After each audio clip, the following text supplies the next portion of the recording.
ನಾವು ಹಾವು ಅಂದ ತಕ್ಷಣ ಓಡೋಗ್ತೀವಿ, ಹುಲಿ ಅಂದ ತಕ್ಷಣ ಓಡೋಗ್ತೀವಿ ಅಲ್ವಾ.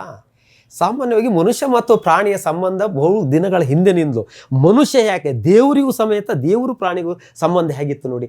ಅಯ್ಯಪ್ಪ ಸ್ವಾಮಿ ಹತ್ರ ಹುಲಿ ಇರುತ್ತೆ, ಚಾಮುಂಡೇಶ್ವರಿ ದೇವ್ರ ಹತ್ರ ಸಿಂಹ ಇರುತ್ತೆ, ಈಶ್ವರನಲ್ಲಿ ಹಾವು ಇರುತ್ತೆ, ಗಣಪತಿ ಪಕ್ಕ ಇಲಿ ಇರುತ್ತೆ ಅಲ್ವಾ. ಹಾಗಾದರೆ ದೇವರು ಮತ್ತು ಪ್ರಾಣಿಯ ಸಂಬಂಧ ಹೇಗಿತ್ತು ಆ ಕಾಲದಲ್ಲಿ.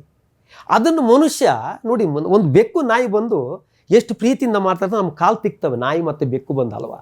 ಅಂದರೆ ಅದರ ಅರ್ಥ ಏನು, ಮನುಷ್ಯನನ್ನು ಪ್ರೀತಿಯಿಂದ ತೊಗೊಂಡು ನೋಡ್ತಾನೆ, ದೈವ ಭಕ್ತಿಯಿಂದ ಕಾಣುತ್ತೆ ಯಾವುದು ಪ್ರಾಣಿ ಮನುಷ್ಯನನ್ನು. ಆದರೆ ಮನುಷ್ಯ ಕೆಟ್ಟವನು, ಮನುಷ್ಯ ಆ ಪ್ರೀತಿ ತೋರಿಸಲ್ಲ, ಹೆಚ್ಚಾಗಿ ಪ್ರಾಣಿ ತೋರಿಸುತ್ತೆ.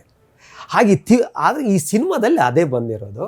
ಅವನಿಗೆ ಒಂದು ಕಡೆ ದೇವರು ಅಂತ ಇರುತ್ತೆ, ಒಂದು ಕಡೆಯಿಂದ ಬಡತನ ಕಾಡ್ತಾ ಇರುತ್ತೆ, ಒಂದು ಕೆಲಸಕ್ಕೆ ಒಪ್ಕೊಳ್ತಾನೆ ತಿಮ್ಮ.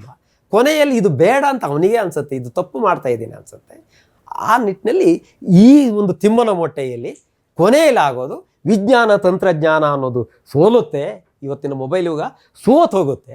ಸಂಪ್ರದಾಯ, ನಂಬಿಕೆ, ದೇವರು, ಪ್ರಾಣಿ ಪ್ರೀತಿ, ವಿಶ್ವಾಸ,